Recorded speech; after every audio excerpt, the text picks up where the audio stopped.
네, 안녕하세요, 여러분. 네, 이번에는 우리가 이제 일원이 운영관리사 평가의 활용성부터 살펴보도록 하겠습니다. 자, 일원인 과정 평가는 학습자의 학습 효과를 측정을 하고 또 이제 어느 정도 이해를 했는지 점검을 하고 네, 그 결과를 바탕으로 컨텐츠와 운영 방식을 개선하는 데 활용이 되고 있습니다. 그래서 이러니 평가의 활용성을 한번 살펴보면은 시간, 장소에 대한 유연성이죠. 아무래도 가장 큰 장점이 되겠죠. 그리고 이제 자동화된 평가 시스템을 통해 가지고 결과와 피드백을 신속하게 제공을 하고 있고요. 성취도 학습 패턴에 따라서 개별 피드백, 추천 제공 기능이 있고요. 또 이제 많은 데이터를 수집하고 분석을 해서 학습 효과를 측정을 하고 또 개선 방향을 도출하고 있습니다. 네, 동일 조건으로 평가를 제공을 해서 평가에 대한 일관성, 공정성을 확보를 하고 있고요. 문항 평가 모형을 반복 활용할 수 있어서 네, 비용을 절감시킬 수가 있어요. 자, 난이도 파악을 한번 해볼 건데요. 이거는 학습자들이 제공된 학습 자료 컨텐츠를 얼마나 쉽게 이해하고 습득할 수 있는지를 점검하는 거예요. 그래서 난이도가 적절해야지 학습자 수준에 맞는 컨텐츠를 제공할 수가 있고 또 학습 동기를 유지할 수가 있고 평가의 정확성을 높일 수가 있습니다. 그래서 난이도를 파악을 해야 되는데 이 난이도 파악은 어떻게 할까? 주로 문항 난이도 지수라는 것이 있고 또 문항 변별도라는 것이 있어요. 그래서 이것을 통해서 이루어지게 됩니다. 자, 난이도 파악에 대한 중요성을 살펴보면 적절한 난이도의 학습 자료 제공을 해야 되고 너무 쉽거나 너무 어려우면 좀 안 되겠죠. 그래서 적절한 난이도가 필요하고 그리고 학습에 대한 몰입을 높여주고요. 적정한 난이도 유지가 필요하다라는 거예요. 그러면 난이도 지수는 어떻게 구할까? 자, 문항 난이도 지수는 특정 문항을 정답으로 응답한 비율, 문항이 얼마나 쉬운지 어려운지를 나타내는 지표가 되어서 구하는 방법은 전체 응답자 수분의 정답자 수예요. 그래서 해당된 문항을 100명 중에서 40명이 응답을 했다.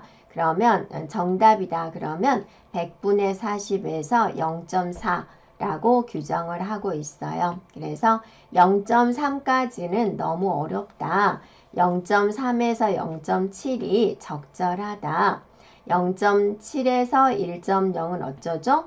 너무 많이 맞췄죠. 그래서 매우 쉬운 문항이다. 이렇게 판별을 하고 있어요. 이게 이제 난이도 지수가 됩니다. 자, 그리고 문항 변별도라고 있습니다. 이거는 문항이 학습자의 능력 차이를 이제 얼마나 잘 구분하는지를 나타내는 지표가 돼요. 그래서 일반적으로 어떻게 구하냐면 상위 집단 정답률, 하위 집단 정답률 이렇게 이제 구하고 있어요. 네, 그래서 이것의 결과가 0.4 이상이다. 그러면 양호하다라고 보고 0.2부터 0.39까지는 비교적 양호하다. 0점에서부터 0.19는 변별력이 낮다. 그리고 이제 음수는 역변별이다라는 거예요. 그래서 이건 좀 오류 가능성이 있지 않느냐라고 판단하는 겁니다. 그래서 1에 가깝다 그러면 상위 집단이 잘 맞춰주고 하위 집단은 이제 많이 틀렸다라는 거죠. 이게 이제 변별력이 좋은 거고 0에 가까울수록 구분 없이 구분이 없다라는 것이고 음수이면은 하위 집단이 더 잘 맞췄다. 역변별이다. 그래서 혹시나 이거는 문항의 오류나 혼란 가능성이 이제 높다. 라는 거입니다. 네, 그래서 수정이 이제 필요한 부분이다 라는 거예요.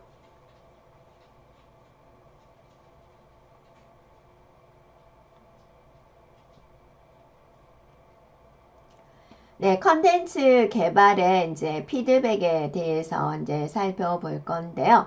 예, 컨텐츠 개발의 피드백을 위해서 수집하는 방법은 사전 평가, 그리고 이제 자동화된 피드백 시스템이 있고요. 그다음에 이제 설문을 통하는 방법, 그리고 이제 집단 토론을 통하는 방법, 개별 면담을 통하는 방법 이렇게 있어요. 그리고 이제 컨텐츠 개발에 피드백 정보를 활용하는 데 있어서는 피드백을 바탕으로 해서 여러 가지 이제 내용이라든지 구조, 디자인, 네, 상호작용 요소를 수정하고 보완을 하고요. 또 학습 목표에 대한 정합성을 점검을 합니다. 일치하는가. 그리고 적합성에 대한 판단을 합니다. 적합한가. 학습자에게 보편적인가 라는 것을 분석을 하는 거죠. 자, 평가 시험을 보게 되는데 평가 시험은 학습자의 성취 수준을 체계적으로 확인하기 위한 평가 방식이 되고요. 주로 이제 중간 또는 종료 시점에 실시가 돼요. 그래서 이제 평가 시험의 문항 유형별 특징을 보면 자, 객관식 문항입니다. 그래서 주어진 선택지 중 정답을 선택하도록 하는 문항이죠. 그래서 빠르고 객관적으로 평가할 수가 있습니다. 단답형이다 그러면 직접 답을 작성하는 거고요. 서술형이다 그러면 이제 서술하도록 하는 거죠. 그래서 학습자들의 깊은 이해나 분석력, 사고력을 평가를 하고요. 실습에 대한 평가, 또 자기 자신에 대한 평가, 그리고 이제 진단 평가, 학습 시작 전에 실시하는 것, 이런 이제 여러 가지 평가 시험이 유형이 있다라는 것이고요. 자, 프로젝트 평가가 있습니다. 학습자가 주어진 주제라든지 학습 목표에 따라서 일정 기간 과제를 수행을 하고 그 결과물을 제출하고 발표를 함으로써 학습 성취도를 종합적으로 평가하는 방식이 돼요. 그래서 학습자에 대한 창의성, 문제 해결 능력, 협업 능력, 의사소통 능력 이런 것들을 종합적으로 평가할 수가 있습니다. 그래서 프로젝트 평가의 주요 특징을 본다면 프로젝트죠. 자, 프로젝트 결과물과 수행 과정, 그리고 이제 창의성 있는가, 문제 해결 능력, 협업, 적용 능력이 있는가. 그래서 개인 프로젝트로 진행할 수도 있고요. 팀 프로젝트로 진행할 수도 있고요. 네. 그리고 이제 아무래도 이게 이제 평가 기준이 명확해야 되겠고, 루브릭을 제공을 하고, 중간 피드백이 이제 필요하다라고 볼 수가 있어요. 그리고 이제 피어 평가가 있습니다. 이거는 이제 동료 평가다라고 해서 학습자들이 서로의 과제, 결과물, 학습 수행 과정, 성취도 이런 것들을 이제 상호 평가하는 방식이 되겠습니다. 그래서 동료 학습자에 대한 결과물 그리고 다양한 관점에서 피드백을 확보할 수가 있고요. 그리고 이제 주관성, 편향, 가능성에 대해서는 루브릭을 제시를 해서 평가 절차를 표준화하고 교강사에 대한 교강사가 검수하는 과정이 필요하다라는 것입니다. 자, 그리고 이제 포트폴리오 평가는 학습자가 학습 과정에서 수행한 작업물, 과제 결과, 활동 기록, 반응, 성취 자료를 체계적으로 모아서 이를 평가하는 방식이 되겠습니다. 그래서 포트폴리오 평가는 일단은 이제 과제나 프로젝트, 산출물 이러한 것들이고요. 좋은 점이라면 학습 과정에 있어서의 종합적인 평가, 다양한 역량을 평가를 할 수가 있고요.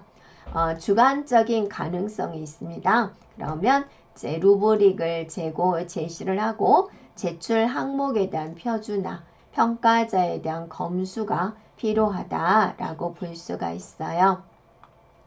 자, 토론 평가는 토론 활동을 통해 가지고 학습자의 학습 성취도를 정성적으로 평가하는 방식이 되겠습니다. 자, 토론 평가의 대상, 토론 참여도라든지 의견에 대한 논리성, 근거, 상호작용, 그리고 질문에 대한 수준, 이러한 것들을 볼 수가 있고요. 장점이다 라고 하면 학습 내용의 쉼화, 관점을 확장할 수가 있고요. 이제 주관적인 부분, 또 편차의 부분에서는 루브릭을 제시를 하고 참여 기준에 대한 명확화, 평가 기록에 대한 확보가 필요하겠습니다. 자, 출석 및 참여도에 대한 평가가 있습니다.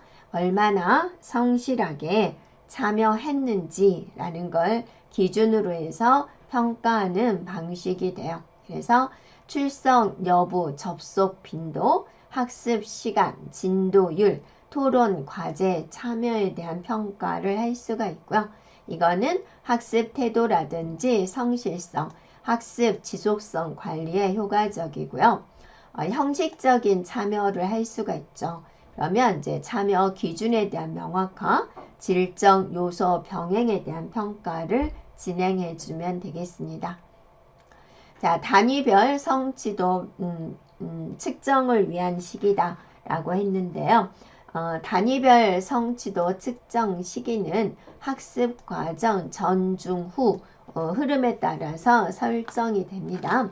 그래서 각 시기별로 평가는 학습자에 대한 이해도, 성취 수준을 단계적으로 파악하는 데 목적이 있어요.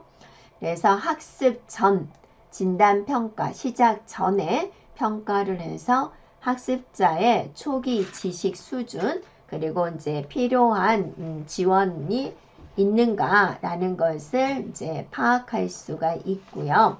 중간평가다라고 하면 학습 단위 중간에 실시를 하는 거죠. 네. 그래서 학습 진행 상황, 이해도라는 것을 점검을 하고 피드백을 제공할 수가 있고요. 그 다음에 종료입니다. 그래서 끝날 때 실시하고 학습 목표에 대한 달성 여부를 확인할 수가 있어요. 그리고 이제 단위 이후에서는 복습 평가를 할 수가 있고, 포스트 평가는 전체 학습 과정 종료 후에 학습 목표 달성도, 성취 수준 이런 것을 종합적으로 평가할 수가 있고요. 그 다음에 자가평가, 스스로 평가하는 것이다 라는 겁니다. 자, 학업 성취도 측정 주체가 되는데요. 학습자는 자가평가를 통해 가지고 자신의 성취 수준을 점검을 하고요. 교강사는 학습자의 성취도를 평가를 하고, 이러닝 시스템 관리자는 학습 데이터와 평가 결과를 기반으로 해서 분석을 하고 개선합니다. 그리고 교육기관 관리자는 교육 프로그램에 대한 효과, 품질을 평가를 하고 방향을 수립을 해주고요. 동료 평가다. 학습자 간 상호 평가를 해서 다양한 피드백을 줄 수가 있고, 외부 평가자입니다. 독립적인 관점에서 성취도를 평가를 하기 때문에 객관성, 전문성을 보완을 할 수 있어요. 자, 단위별 평가 유형에 따른 과제 및 시험 유형을 보면 지식 단위다 라는 게 있고요. 그래서 기본적인 정보나 개념, 기초 지식 습득 평가가 되고요. 배운 지식을 특정 상황에 적용하는 게 이제 적용 단위가 되고, 분석 단위는 정보 데이터를 분석을 해서 어떤 패턴이 있는가라는 걸 파악하는 거고, 종합 단위는 여러 지식을 통합해 가지고 새로운 아이디어에 대한 이제 접근을 제시하는 것을 말을 하고요. 평가 유형별 이제 시험지 배성을 보면 지식, 적용, 분석, 종합에 따라서 평가 유형을 선정을 합니다. 자, 그래서 이제 평가 유형별로 적절한 시험지가 배정될 수 있도록 운영을 하고요. 평가 유형에 따라서 시험, 과제, 프로젝트, 토론 이런 것들이 이제 실시가 됩니다. 그래서 학습자에 대한 이해도, 성취도를 정확하게 측정할 수 있도록 운영 기준을 마련하도록 하고요. 평가 결과 관리는 이제 평가 종료 후에 채점, 결과 확인 절차가 필요한 부분이 되고, 객관적인 채점을 위해서 다방 검증 시스템, 부정행위 예방해서 평가의 신뢰성을 확보할 수 있도록 합니다. 자, 단위별 평가 결과에 대한 활용성인데요. 자, 평가 결과 분석을 통해 가지고 여러 가지를 이제 파악을 한 다음에 목표 달성도를 산출을 하고요. 그리고 이제 교육과정 개선에 활용될 수가 있고, 학습자가 자신의 성취가 이 정도구나 라고 스스로 생각을 해서 학습 자신감을 형성을 해서 학습 참여를 강화시킬 수 있어요. 그리고 단위별 평가의 난이도 파악을 해야 되는데요. 이거는 학습자에 대한 능력과 현재 학습 상태를 고려를 해서 적절한 수준의 평가 난이도를 조정하는 과정을 말을 해요. 그래서 이제 난이도 파악을 할 때 고려할 사항은 무엇일까? 학습자는 학습자에서 개별성을 고려를 해주고, 실시간 피드백에 대한 보완이 필요하고, 적절한 난이도에 대한 중요성입니다. 그래서 너무 쉽거나 너무 어렵지 않도록 적절한 난이도가 유지되도록 한다. 그리고 적지 조정에 대한 필요성입니다. 그래서 난이도를 조정하는 게 필요하고, 필요하면은 이제 보충, 심화 자료 이러한 것들을 이제 재구성하도록 한다라는 거죠. 자, 컨텐츠 개발에 대한 피드백입니다. 학습 컨텐츠에 대한 품질과 학습 효과를 개선하기 위한 핵심 자료가 되겠고요. 자, 먼저 피드백을 수집을 하고 분석을 하고 개선할 내용을 반영을 하고 재평가를 하고 확산, 표준화를 선택을 하게 됩니다. 그래서 이런 절차를 이제 거치자라는 겁니다.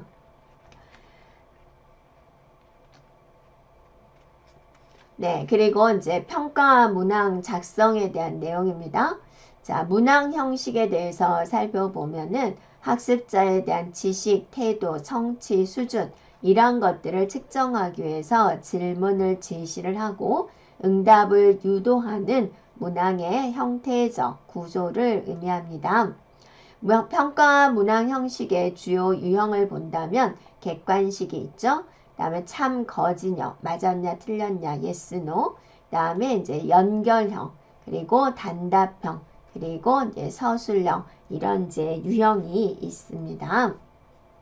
그리고 이제 수행형, 논술형도 이제 존재하게 되고요.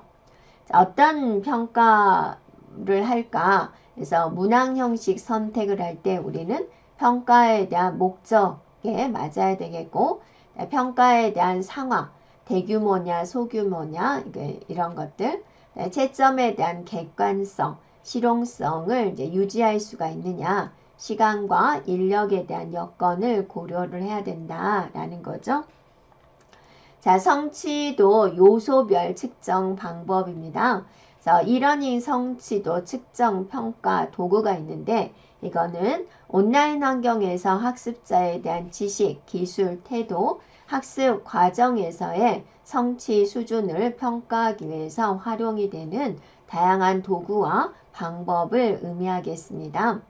그래서 성취도 요소별 측정 방법을 본다면 지식입니다. 객관식, 주관식, 단답형, 서술형, 퀴즈 및 시험에 대한 것, 이해도입니다. 그래서 또 이런 내용들, 그리고 응용에 대해서는 이런 내용들을 이제 이용할 수가 있다라는 것이고, 또 분석에 대해서는 구조화된 문제, 케이스 스터디, 데이터 분석 문항으로 측정할 수가 있고요.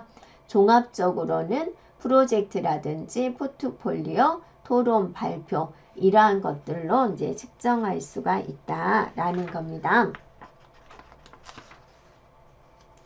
자, 평가 도구 설계 조건인데요.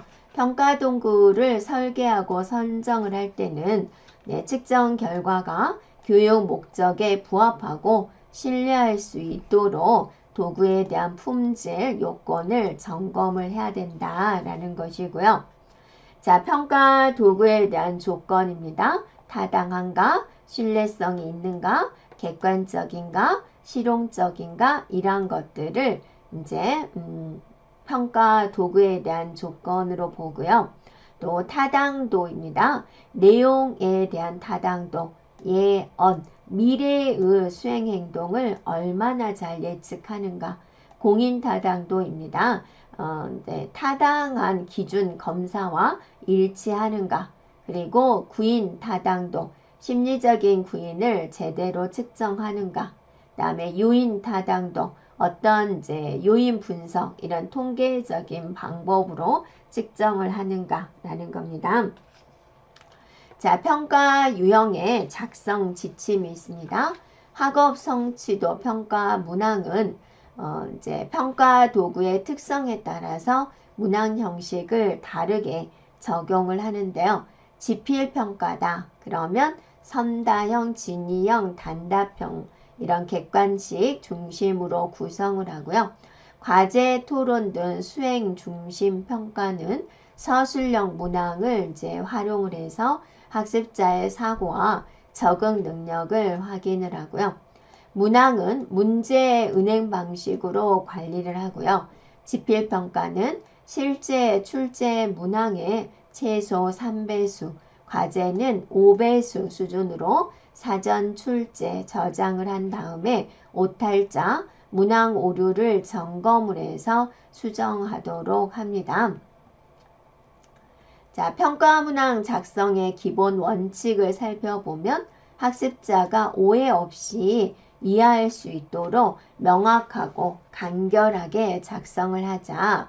그리고 편향이나 편견 없이 중립적으로 구성되도록 하고, 다양한 평가 유형을 활용을 해주고 정답과 오답 선택지를 균형 있게 제시를 하고요. 학습자에게 적절한 피드백을 제공을 해서 학습 효과를 높이도록 하자라는 거죠. 자, 평가 문항의 형태는 학습 목표와 평가 목적에 따라서 달라지게 되고, 객관적인 지식 학습에서부터 사고력, 이해력, 표현력 평가까지 다양한 수준을 측정할 수 있도록 설계되어야 됩니다.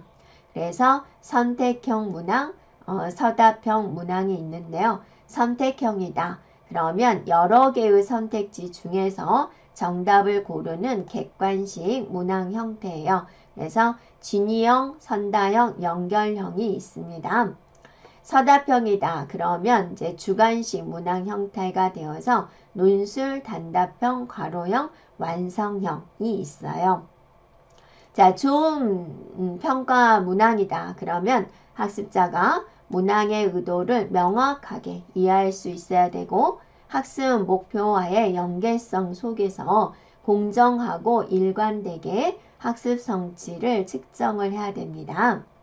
그래서 좋은 문항의 요건이다. 그러면 학습자가 쉽게 이해하고 명확하고 간결하게 작성이 되어야 되고, 편향이나 주관적 표현 없이 객관적으로 구성이 되어야 되고, 학습자의 수준과 교육 목표에 부합되어야 되고, 학습 목표 및 교육 내용과 직접적으로 관련이 되어야 되고, 자, 일관된 결과를 제공해야 된다라는 것이고요. 자, 추가 고려할 사항은 평가 목표와 일치하는가, 그 다음에 이해, 분석, 적용 이런 사고를 요구하는가. 그래서 의도를 명확하게 파악할 수가 있어야 된다. 모호하지 않아야 된다. 학습 참여와 성취 의욕을 높일 수 있어야 된다. 네, 부적절한 요소를 배제가 되어야 된다.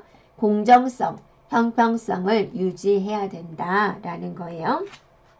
자, 선다형 문항 제작을 할 때 고려할 사항을 살펴보면은 정답은 분명하게 제시가 되어야 되겠죠. 그리고 선택지를 간결하게 만들어야 되겠죠. 다음에 정답을 추정할 수 있는 단어는 제외시켜야 되겠고, 되도록이면 긍정문으로 작성을 하자라는 거고, 부정문 출제 시 아닌 것은, 틀린 것은 할 때는 이제 굵게 또는 밑줄로 정확하게 표시를 하십시오 라는 거고, 범위가 겹치거나 문제가 중첩되지 않도록 하자. 그리고 이제 선택지 간 논리적인 이제 순서가 있으면 그 기준에 따라서 배열을 하고요. 자, 필요한 정보를 충분히 제공을 하시오 라는 거고, 정답 없음 선택지는 사용할 수는 있지만 남용은 하지 마시오 라는 거예요. 자, 선택형 문항의 장단점을 보면은 채점에 대한 효율성, 객관성이 높죠. 그래서 대규모 평가에서 널리 활용되는 문항 형태가 되겠습니다. 그래서 장점이다. 그러면 무엇보다도 신속한 평가가 되겠죠. 신뢰성, 객관성이 높고요. 난이도 조절이 가능하고 추측 요인이 상대적으로 좋고 반응 유형을 분석하는 진단 자료를 얻을 수가 있어요. 자, 단점이다. 그러면 양질의 문항을 제작하기가 어렵고 문제 풀이 시간이 길어질 수가 있고요. 그 다음에 신중한 사고력이 높은 학습자에게는 불리한 면이 있을 수 있습니다.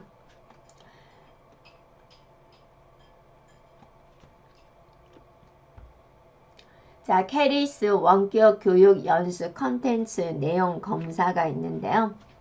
캐리스는 대한민국의 교육 정보화를 주도하는 기관입니다. 그래서 원격 교육 연수 컨텐츠의 품질을 체계적으로 관리하고 보증을 하고 있어요. 그래서 여기서 이제 컨텐츠 내용 검 심사를 하게 되는데 심사에 대한 기준은 목적, 학습 목표가 정확한가, 그리고 이제 전문가 평가, 사용자 평가를 하고 있고요. 그 다음에 심사 결과를 토대로 해서 피드백을 제공을 하고요. 우수한 컨텐츠는 인증을 받을 수가 있고요. 그 다음에 지속적으로 점검을 합니다. 자, 평가 문항 양호도에 대해서 이제 살펴보면, 자, 문항이 학습자의 성취 수준을 얼마나 타당하고 공정하게 측정하는가라는 것을 의미를 하는데요. 문항 난이도다. 그러면 이제 검사 문항의 쉽고 어려운 정도를 나타내게 되는 거죠. 그래서 여기서 이제 난이도 지수값이 높을수록 많은 사람들이 맞췄다. 쉬운 문항이 되고요. 낮을수록 어려운 문항이다 라는 걸 의미합니다. 그래서 난이도 지수는 전체 응답자 수분의 정답자 수로 이제 계산이 되고요. 문항 곤란도가 있습니다. 문항이 얼마나 어려운가 라는 것을 나타내는 정도가 되겠습니다. 네, 그래서 이거는 이제 선택형, 서답형인지에 따라서 산출 방식이 달라지게 돼요. 그래서 문항 난이도는 전체 반응 수분의 정답자 수가 문항 난이도가 되어서 이거는 이제 얼마나 값이 높을수록 쉬운 문항인가 라는 것을 나타내는 거죠. 그래서 문항이 목표 수준 구성 측면에서 적절을 한가, 학습자의 학습 수준과 교육 경험에 맞추는가, 다양한 이제 학습자의 능력을 평가하는가, 학습자의 다양한 능력을 평가를 하는가, 그리고 문제는 명확하고 간결하게 작성이 되어야지 오해의 소지가 없습니다. 그리고 학습자들로부터 직접 피드백을 받아서 문제의 난이도, 적정성을 검토하는 방법도 있습니다. 자, 변별도 지수가 있습니다. 자, 각 집단의 교육생 수분의 상위 집단 정답자 수 빼기 하위 집단 정답자 수 이렇게 계산을 하고요. 오답지입니다. 매력도 지수다라고 해서 답지수 빼기 1분의 1 마이너스 문항 난이도로 계산을 해요. 그래서 오답지가 너무 허술하면 매력도가 이제 떨어진다라는 거예요. 네, 문항 변별도 계산 예시를 한번 살펴보면은 자, 상위 집단 학생이 10명이 있고요. 하위 집단 교육생 수가 10명이 있어요. 그래서 상위 집단에서 맞춘 학생이 8명, 하위 집단에서 맞춘 학생이 3명이 있어요. 그러면 어떻게 계산하나요?